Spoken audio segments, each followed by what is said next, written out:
कर्नाटक चुनाव को लेकर क्यों गांधी परिवार से ज्यादा कांग्रेस के नए अध्यक्ष मल्लिकार्जुन खड़गे के लिए होगी खुद को साबित करने की चुनौती। तो चलिए इसको जानते हैं विस्तार पूर्वक। उससे पहले प्रेस जागरण में आपका स्वागत है। मैं हूं स्वाति आपके साथ।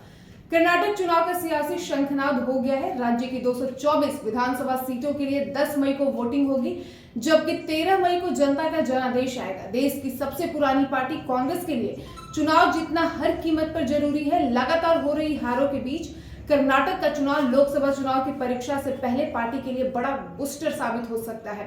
कांग्रेस के लिए कर्नाटक चुनाव जितना जरूरी है, उससे भी ज्यादा नतीजे पार्टी की कमान संभाल रहे मल्लिकार्जुन खड़गे के लिए मायने रखता है। दरअसल कर्नाटक मल्लिकार्जुन खड़गे का गृह राज्य है। विधानसभा चुनाव के ऐलान के साथ पार्टी को उनसे काफी उम्मीद है कि खड़गे के अध्यक्ष पर रहने से कर्नाटक में कांग्रेस को सियासी फायदा मिलेगा और दलित वोटों पर कमजोर हो रही पकड़ फिर से मजबूत होगी। जगजीवन राम के बाद खड़गे दलित समुदाय से कांग्रेस अध्यक्ष बनने वाले केवल दूसरे नेता हैं। कांग्रेस के परंपरागत वोटर रहे दलित समुदाय के विश्वास को कायम रखने की और खड़गे की सियासी कसरत का केंद्र उनका गृह राज्य कर्नाटक ही होगा। ऐसे में गांधी परिवार से ज्यादा मल्लिकार्जुन खड़गे की साख कर्नाटक में दांव पर लगी हुई है, जहां उन्हें खुद को साबित करना होगा। मल्लिकार्जुन खड़गे को अगर कांग्रेस में अपना दबदबा कायम रखना है और उन्हें अपने नेतृत्व का लोहा पार्टी में मनवाना है, तो कर्नाटक की चुनावी जंग हर हाल में जीतनी होगी। इस बात का एहसास मल्लिकार्जुन खड़गे को भी है। वे जमीन पर उतरकर चुनाव के लिए पार्टी की रणनीति भी बना रहे हैं। खड़गे के सामने अपने लंबे सियासी अनुभव और पद का इस्तेमाल करके पार्टी में चल रही तमाम तरह की गुटबाजी को खत्म कर सभी को एकजुट कर साथ लेकर चलने की चुनौती भी है। ऐसे में खड़गे का कर्नाटक चुनाव में सब कुछ दांव पर लगा है।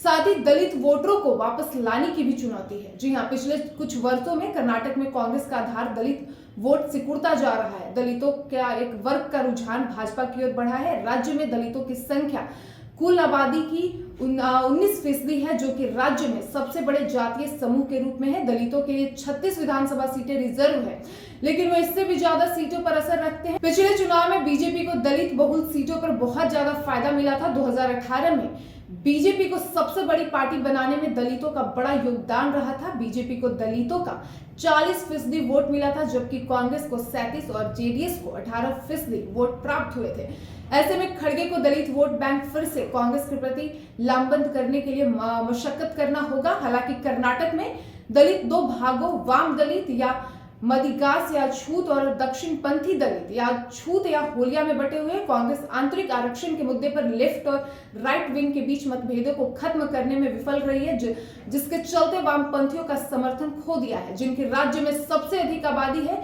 खड़गे दलितों के दक्षिण पंथ से ताल्लुक रखते हैं और वामपंथियों को अपने पक्ष में करने की उनकी कुशलता ही तय करेगा कि आगामी चुनाव में दलितों को कांग्रेस के पक्ष में कर पाते हैं या नहीं।